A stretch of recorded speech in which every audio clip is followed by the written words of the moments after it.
এখন আপনাদেরকে একটি ভিডিও দেখাবো যে সমাজ ব্যবস্থা কোথায় চলে গেছে। এই মেয়ে, এই কি নাম তোমার? নাম বলো। হ্যাঁ, হীরামণি। কোন ক্লাসে পড়ো? আচ্ছা, তুমি কাকে ভালোবাসো? হ্যাঁ, কি নাম?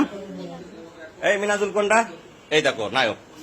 এই টাকা, এদিক টাকা টাকা টাকা।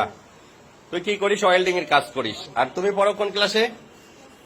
বেনাপোল মাধ্যমিক বিদ্যালয়ে, তাই না? ক্লাস 6-এ। এই তুমি তুমি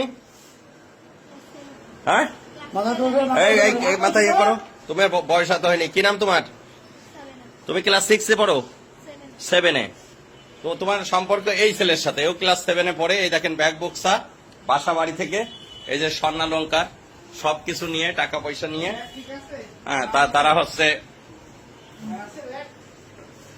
টাকা পয়সা স্বর্ণালঙ্কার সব নিয়ে বাড়িতে বেতনা এক্সপ্রেসে তারা চলে যাচ্ছিল। বেতনা এক্সপ্রেসের আমাদের এই যে জয়নুল ভাই, তার কাছে টিটিরা সবাই সোপর্দ করেছে। পরে আমার বাড়িতে নিয়ে আসছে, এমন প্রয়োজনীয় ব্যবস্থা গ্রহণ করা হবে।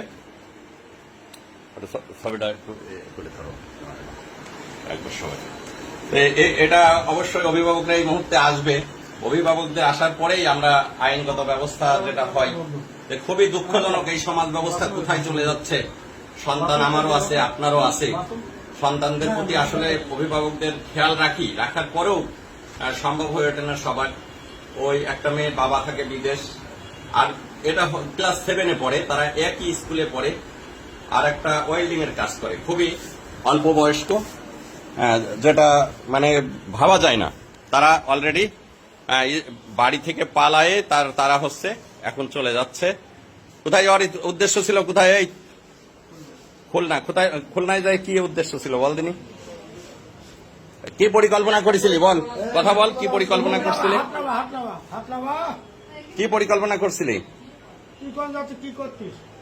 যাই কি বাসা ভাড়া নিয়ে থাকবে এরকম একটা চিন্তা ভাবনা? তো বিয়ে হয়? তোদের বয়স হয়েছে, বিয়ে হইতো? বল। অযথা তো পুলিশকে তোরা হয়রানি করতি। যাই হোক ভিউয়ার্স, এই হচ্ছে সমাজের অধঃপতন। ভালো থাকবেন সবাই। আসসালামু আলাইকুম।